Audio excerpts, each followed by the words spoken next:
Hello everyone, welcome back to my channel. আজকে তোমাদের জন্য খুবই বড় একটি টপিক নিয়ে আলোচনা করতে যাচ্ছি। খুবই ইম্পর্টেন্ট একটি বিষয় নিয়ে আলোচনা করতে যাচ্ছি। তোমাদের ওয়েস্ট বেঙ্গল পুলিশ কনস্টেবলের পক্ষ থেকে 11,000 প্লাস কিন্তু ভ্যাকান্সির নোটিফিকেশন আউট হয়েছে। যাদের যাদের হাইট আছে, অর্থাৎ ফিজিক্যাল যারা ফিট, তারা কিন্তু ফর্মটি অবশ্যই ফিল আপ করে নাও। তোমাদের জন্য সুবর্ণ একটি সুযোগ। আজকে আমরা এই ওয়েস্ট বেঙ্গল পুলিশ কনস্টেবলের এক্সামটি ক্র্যাক করার জন্য কোন কোন বইগুলো পড়লে আমরা সহজেই ওই এক্সামটি ক্র্যাক করতে পারবো সেই বিষয়ে আমরা আলোচনা করব। খুবই ইম্পর্টেন্ট একটি ভিডিও হতে যাচ্ছে তোমাদের জন্য। বাজারে সেরা অনেকগুলো বাজারে অনেক বই আছে, কোন বইগুলো তোমরা পড়বে পার্টিকুলার এই এক্সামটি ক্র্যাক করার জন্য, তোমরা অবশ্যই ভিডিওটি প্রথম থেকে শেষ পর্যন্ত দেখতে থাকো। আমরা প্রথমেই সিলেবাসটা দেখে নেব যে ওয়েস্ট বেঙ্গল পুলিশ সিলেবাসটা কি আছে। তোমরা এবার সবাই জানো যে সিলেবাস প্যাটার্ন কিন্তু চেঞ্জ করে দিয়েছে। আগে দুটো এক্সাম হতো, এখন কিন্তু একটা এক্সাম করে দিয়েছে। তারপর ফিজিক্যাল, তারপর হচ্ছে ইন্টারভিউ, তারপরে তোমাদের মেরিট লিস্ট। আগে কিন্তু দুটো এক্সাম ছিল, অর্থাৎ এখন কিন্তু প্রসেসটা 6 মাসের মধ্যে কমপ্লিট হয়ে যাবে। 6 মাসের মধ্যে তোমাদের প্রসেসটা কমপ্লিট হয়ে যাবে। এই 6 মাসের মধ্যে যারা চাকরি পেতে চাও তারা অবশ্যই ওয়েস্ট বেঙ্গল পুলিশ কনস্টেবলের ফর্মটা ফিল আপ করো, যাদের হাইট 167 সেমি রয়েছে। তাহলে চলো বন্ধুরা, আমরা দেখে নেই কোন কোন বইগুলো ইম্পর্টেন্ট। প্রথমে আমরা দেখবো সিলেবাস। দেখতে পাচ্ছ জিকেতে 25 মার্কস, ইংলিশে এবার কিন্তু মার্কটা কমিয়ে দিয়েছে, ইংলিশে 10 মার্কস। এলিমেন্টারি ম্যাথমেটিক্স মাধ্যমিক স্ট্যান্ডার্ড 25 মার্ক। আর হচ্ছে রিজনিং অ্যান্ড লজিক্যাল অ্যানালাইসিস আছে 25 মার্কস। অর্থাৎ এই তোমাদের টোটাল হচ্ছে কত? 85 মার্কস। এই 85 মার্কসের মধ্যেই তোমাদের পরীক্ষা। এবার আমরা প্রথমেই রিজনিং এর জন্য কোন বইটা পড়বো সেটা আমরা দেখে নিই।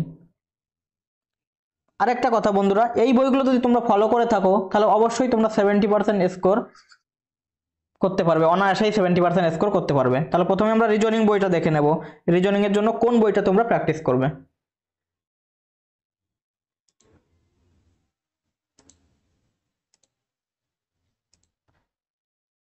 বন্ধুরা তোমরা দেখতে পাচ্ছ দুটো বই রয়েছে এখানে, জেনারেল ইন্টেলিজেন্স রিজনিং সুবিদ্যাস স্যারের বই, এবং এখানে রয়েছে RS আগরওয়াল স্যারের বই a modern approach to verbal and non verbal reasoning. তোমরা এই দুটো বইয়ের থেকে যে কোনো একটা বই ফলো করতে পারো, কিন্তু আমি এই বইটা প্রিফার করব না, এটা অনেক বড় একটা বই। তোমরা সুবিদ্যাস স্যারের এই জেনারেল ইন্টেলিজেন্স অ্যান্ড রিজনিং বইটা ফলো করো। প্রতিটি চ্যাপ্টার থেকে 50টি করে কোশ্চেন এখান থেকে প্র্যাকটিস করো, তাহলে তোমাদের রিজনিং টোটালটা 100% কভার হয়ে যাবে। প্রতিটি চ্যাপ্টার থেকে 50টি কোশ্চেন করে করো, তাহলে তোমরা ফুল স্কোর করতে পারবে। তাহলে রিজনিং এর জন্য কোনটা হলো? General intelligence and reasoning. এই একটি বই যথেষ্ট। এরপর যদি দেখি আমরা এলিমেন্টারি ম্যাথমেটিক্স মাধ্যমিক স্ট্যান্ডার্ড, এর জন্য আমরা কোন বই ফলো করব? দেখতে পাচ্ছ দুটো বই রয়েছে এখানে, কম্পিটিটিভ ম্যাথমেটিক্স চ্যালেঞ্জার সুবিদ্যাস স্যারের বই, এটা হচ্ছে সুবিদ্যাস স্যারের বই, আর এটা হচ্ছে কি নিমেষে অঙ্ক চঞ্চল ঘোষ স্যারের বই। আমি এই বইটি ফলো করতে বারণ করব। এটা হচ্ছে বেস্ট বুক, বাজারের সেরা বই, বেস্ট বুক। এই বইটি প্র্যাকটিস করলে তোমাদের যে কোনো পরীক্ষায় তোমরা অঙ্ক করে আসতে পারবে। শুধু অ্যারিথমেটিক পার্টটা এখান থেকে করবে, শুধু অ্যারিথমেটিক পার্টটা করবে, কারণ অ্যাডভান্স ম্যাথ কিন্তু তোমাদের আসবে না। এখানে এই বইয়ের ভিডিও কিন্তু ডেসক্রিপশন বক্সে সমস্ত চ্যাপ্টারের ভিডিও সলিউশন করে দেওয়া আছে, তোমরা ডেসক্রিপশন চেক করে নিও। খুবই ভালো একটা বই, প্রতিটা চ্যাপ্টার ধরে ধরে পার্সেন্টেজ রেশিও খুবই ইম্পর্টেন্ট কোশ্চেন রয়েছে বইটিতে। তোমরা এটা ভালো করে প্র্যাকটিস করলে তোমাদের 100% ম্যাথে স্কোর করতে পারবে। এরপর আমরা চলে যাব পরবর্তী বই, সেটা হচ্ছে কি ইংলিশের জন্য তোমরা কি করবে। ইংলিশে তোমাদের 10 মার্ক রয়েছে, 10 মার্কস রয়েছে ইংলিশের জন্য, 10 মার্কস। এর জন্য তোমরা 10 মার্কসের জন্য তোমরা কি করবে? 10 মার্কসের জন্য তোমরা অনলি ভোকাবুলারিতে ভোকাবুলারি, অনলি ভোকাবুলারি পড়বে। ভোকাবুলারির মধ্যে কি রয়েছে?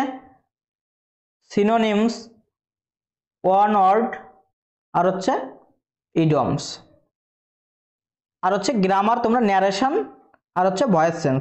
এই 5টা জিনিস তোমরা পড়বে কোন বইটা থেকে? এখান থেকে গ্রামার পড়তে পারো, ন্যারেশন, ভয়েস চেঞ্জের রুলসগুলো পড়তে পারো, আর এখান থেকে প্র্যাকটিস করতে পারো।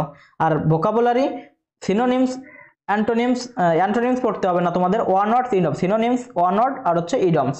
এই 3টে তোমরা এই এসএসসি কিরণ এই বইটি থেকে পড়তে পারো। আর হচ্ছে ন্যারেশন আর ভয়েস চেঞ্জের জন্য তোমরা এখান থেকে রুলস পড়ে এখান থেকে প্র্যাকটিস করতে পারো। জাস্ট ইংলিশের জন্য এইটুকু করলে পরে তোমরা কিন্তু 6 থেকে 7 স্কোর করতে পারবে, যেহেতু আমাদের মাত্র 10 মার্ক রয়েছে ইংলিশে। কিন্তু এই 10 মার্কসই যদি তুমি একেবারেই ছেড়ে দাও তাহলে কিন্তু তোমরা সিলেকশন থেকে অনেক দূরে চলে যাবে। তাই তোমাদের এটা এই 6 থেকে 7 মার্কস পাওয়ার জন্য এইটুকু করলেই এনাফ। তাহলে আমরা যাব পরের জিকের জন্য। আমরা কোন বই পড়বো সেটার জন্য, জিকের জন্য বন্ধুরা ক্র্যাক WBCS নামে একটি বই রয়েছে, যেটি লিখেছেন লীলা রায়, বাই হচ্ছে লীলা রায়। খুবই ভালো বই। এখান থেকে তোমরা চ্যাপ্টার ধরে ধরে প্র্যাকটিস করতে পারো, চ্যাপ্টার ধরে ধরে ওয়ান লাইনার টাইপের কোশ্চেন রয়েছে, এটা তোমরা প্র্যাকটিস করতে পারো, তাহলে তোমাদের জিকে অনেকটাই কভার হয়ে যাবে। বন্ধুরা এই যে 4টি বই বললাম, অর্থাৎ ইংলিশের জন্য এসএসসি কিরণ, ম্যাথের জন্য Subir Das sir, reasoning Subir Das sir, আর হচ্ছে জিকে হচ্ছে কি লীলা রায়। এই 4টি বই যদি তোমরা ফলো করো তাহলে অবশ্যই তোমরা এক্সামটি ক্র্যাক করতে পারবে। দেখা হচ্ছে পরবর্তী কোনো টপিক নিয়ে। এই ভিডিওটি এই পর্যন্তই।